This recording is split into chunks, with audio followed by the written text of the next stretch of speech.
And topping our list is the gateway to Everest, Nepal's Lukla Airport.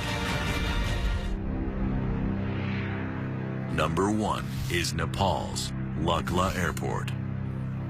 Lukla Airport, Nepal, brings together all these variables we've been talking about, and it's really what makes an airport extreme.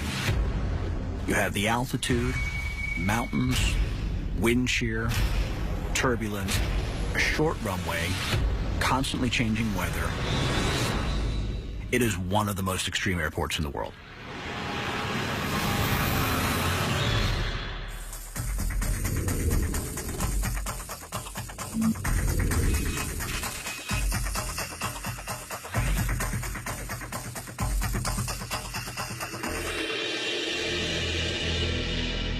Officially called Tenzing Hillary Airport, it is named for the first men to reach the summit of Mount Everest, Sir Edmund Hillary and Sherpa Tenzing Norgay. Long known as Lukla, it is located high in the northeastern corner of Nepal, in the heart of the Himalayas. There are 30 daily flights between Kathmandu and Lukla. While only 85 miles apart, they can feature drastically different weather. Positioned at an elevation of 9,382 feet, it is one of the world's highest airports and the gateway to Everest.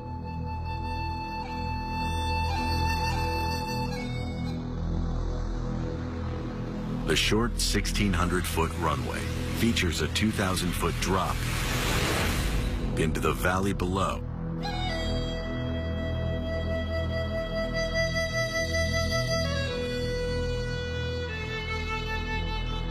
Lots of people find it very crazy to be landing here, and they're really surprised kind of seeing this runway, and they're just shocked. The tourists who come to Nepal have Everest in mind, so they do have some kind of a feeling that it's going to be a difficult airport. And when they see the runway, it's a lot scarier for them.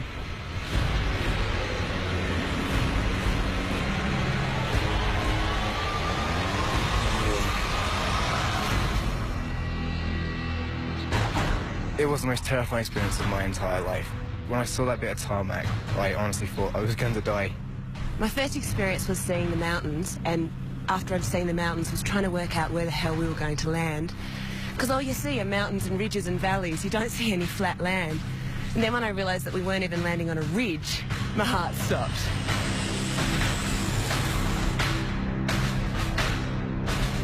The other end of the runway seems to slope uphill towards the peaks behind it. The gradient of 12 degrees is the equivalent of a 10-story building.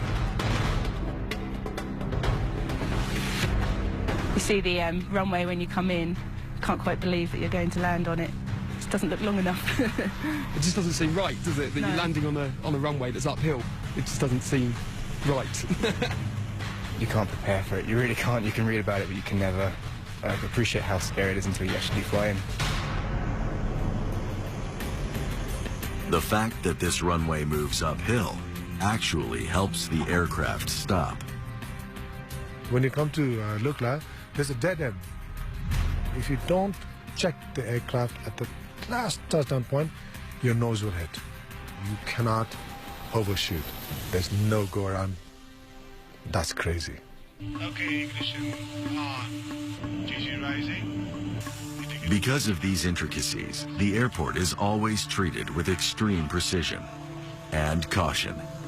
All set for departure. You have to start from scratch here. Any other pilots flying any other airfields in the world cannot just come and fly here. They have to come get used to it. Just like the trekkers and hikers, when they come here, they have to get acclimatized. We don't clear pilots to land here without instructors. It takes an experienced pilot to fly in here. Even the captains have to first clear for this Lukla approach, and not all of them you can succeed. During the high season in October, Nearly 500 passengers travel daily to this remote spot near the top of the world. The approach into Lukla is treacherous because of the decreased horsepower of planes at this altitude. As a result, once a landing attempt has begun, there is no going back. It requires a coordinated effort on the ground. Everyone needs to be ready. Once the departure happens from Kathmandu, we sound the siren to let the airlines as well as the passengers to know that the aircraft has actually departed from Kathmandu. The runway is used as a shortcut into town, so the sound of the siren warns locals to get off the runway.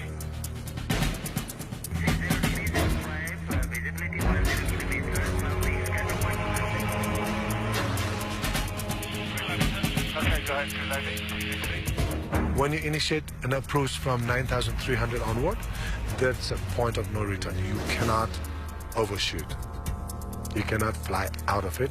You have to come, land, final go.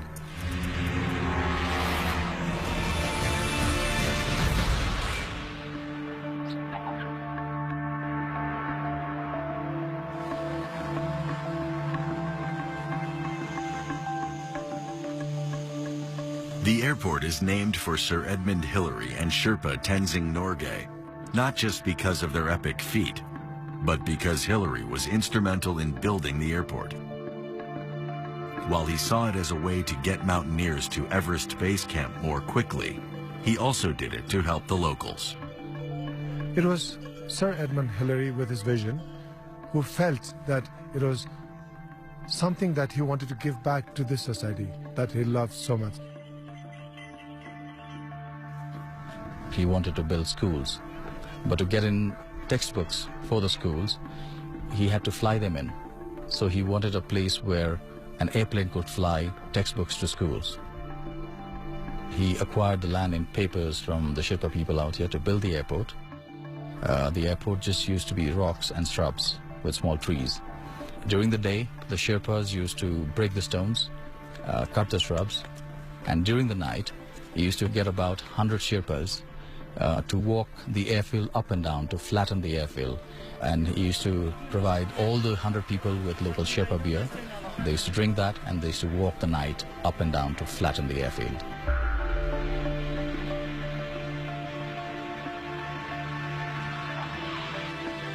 The construction was completed in 1964 and has been serving the area ever since.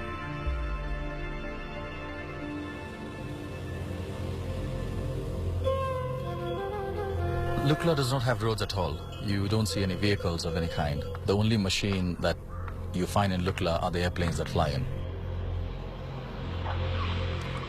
The community of this entire region relies totally on the Lukla airport for all the supplies, from rice to medicines to daily necessities, from soaps to anything. The entire houses out here in Lukla have tin roofs. All of those tin roofs are flown here on airplanes or choppers. 70% of the area is still not accessible by land.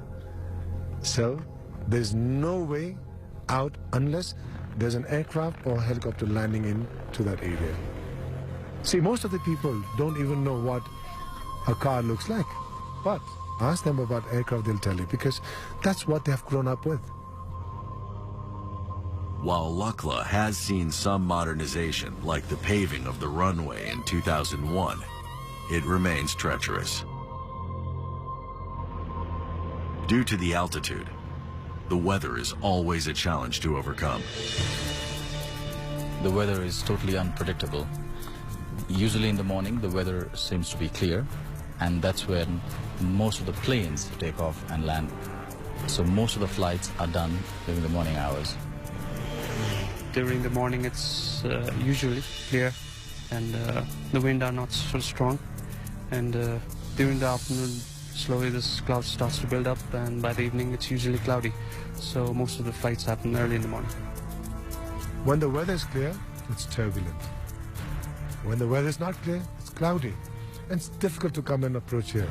But you have to know exactly what you're doing. In spite of all the warnings, there have still been several incidents over the years, including 4 in the past 6 years. The most recent occurring on a fall morning in October 2008. It's not a controlled airport. We don't clear the aircraft to land or depart. We just inform them of the weather condition and the runway condition. On that morning, we had informed the pilot there's fog below the approach level initially, and he continued. And I think he also was caught by surprise the way the fog just lifted up, and maybe he was blinded. The aircraft came to final and we could see it descend.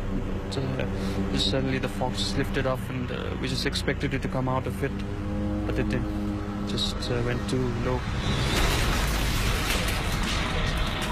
We could just see flames.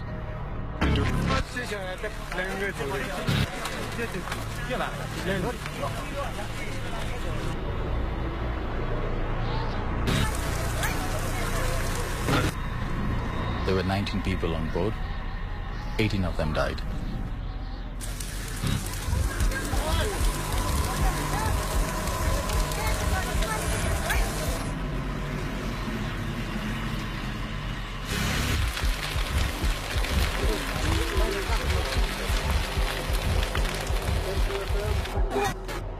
There was only one survivor, the pilot.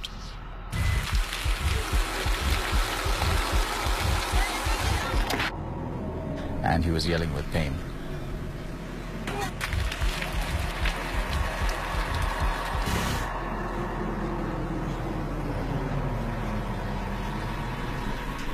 It has been a year and a half since the air crash here. The major wreckage of the crash has been removed from here, but you can still see a lot of remains around this area. For example, this is a wristwatch of one of the passengers. I'm sure if you remove this, you will see the exact time of the air crash. It's hard to believe that somebody was wearing this watch in the aircraft. You can see it's all burnt now.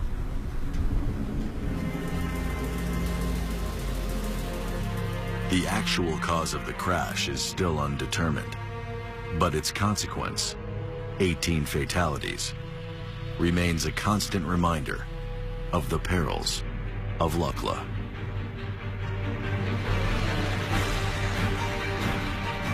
It's an extreme airport because of there's so many factors.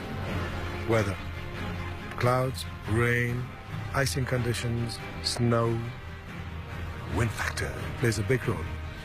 Other reasons are the terrain. It's a rugged area. We fly through the mountains.